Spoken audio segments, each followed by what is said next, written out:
Homeopathy വകുപ്പിന്റെ മഞ്ചേശ്വരം നിയോജക മണ്ഡലം തല ഹെൽത്തി കേരള ക്യാമ്പയിൻ ഉപ്പളയിലെ മുളിഞ്ച LP സ്കൂളിൽ സംഘടിപ്പിച്ചു. Manjeshwaram block panchayat president UK Saifulla Thangal പരിപാടി ഉദ്ഘാടനം ചെയ്തു. This news sponsored by Yenepoya speciality hospital, Kodiyal Bail, Mangalore. Uppala bus stop പരിസരം കേന്ദ്രീകരിച്ച് ആരംഭിച്ച പ്രചരണ ജാഥയോടെയാണ് കേരള സർക്കാർ ആയുഷ് ഹോമിയോപ്പതി വകുപ്പിന്റെ മഞ്ചേശ്വരം നിയോജക മണ്ഡലം തല ഹെൽത്തി കേരള ക്യാമ്പയിൻ ആരംഭിച്ചത്.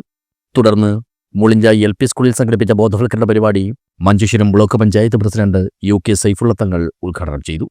കൃത്യമായ ഉറക്ക്, കൃത്യമായ ഭക്ഷണം, നല്ല ഭക്ഷണം, അതുപോലെ തന്നെ കൃത്യമായ വ്യായാമം, ഇത് ജീവിത ശൈലിയാക്കി മാറ്റിയാൽ നമുക്ക് ആരോഗ്യമുള്ള ഒരു ശരീരമായി നമുക്ക് കൊണ്ടുനടക്കാൻ. ആരോഗ്യം ശരീരത്തിന് മാത്രമുണ്ടായാൽ പോരാ, ആരോഗ്യം മനസ്സിനുണ്ടാകണം. ആരോഗ്യം നമ്മൾ ജീവിക്കുന്ന സാമൂഹിക വ്യവസ്ഥക്കുമുണ്ടാകണം. സാമൂഹിക വ്യവസ്ഥക്ക് ഒരു ആരോഗ്യമില്ലെങ്കിൽ അത് ജീവിതത്തെ ബാധിക്കുന്നു എന്നുള്ളതിൽ യാതൊരു സംശയവുമില്ല. ചടങ്ങിൽ Paivalike GHD medical officer doctor V Ragesh അധ്യക്ഷത വഹിച്ചു. Manjeshwaram homeo medical officer doctor M Deepthi, Puthige APHC medical officer doctor Dhanya S Nair വിഷയാവതരണം നടത്തി. മഞ്ചേശ്വരം ഗ്രാമപഞ്ചായത്ത് പ്രസിഡന്റ് ബഷീർ കനില, പഞ്ചായത്ത് അംഗങ്ങളായ മുഹമ്മദ് ഹനീഫ, നജ്മുന്നിസ എന്നിവർ സംസാരിച്ചു.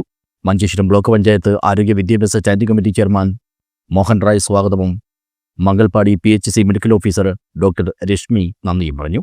ശേഷം സ്ക്രീനിംഗ് ക്യാമ്പും യോഗ ഡാൻസും ക്വിസ് മത്സരവും നടന്നു.